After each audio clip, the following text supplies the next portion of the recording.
మేడ్చల్ జిల్లా Boduppal municipal corporation Veerareddy Nagar కాలనీలో ఘనంగా గణనాథుని లడ్డు వేలం Veerareddy Nagar colony welfare association colony అధ్యక్షులు నగేష్ యాదవ్ ఆధ్వర్యంలో ఏర్పాటు చేసిన గణనాథుని లడ్డు వేలం పాటలో కాంగ్రెస్ పార్టీ సీనియర్ నాయకులు తోటకూర రవీందర్ యాదవ్ 52,000కు గణపతి లడ్డుని దక్కించుకున్నారు.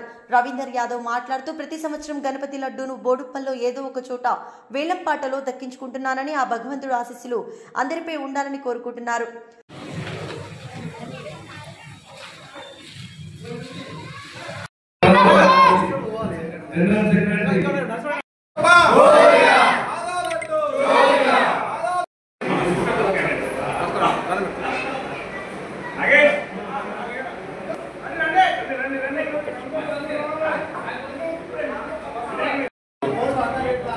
వీరారెడ్డి నగర్ కాలనీ నవరాత్రి ఉత్సవాల్లో భాగంగా ఈరోజు లడ్డు వేలంపాట వేయడం జరిగింది.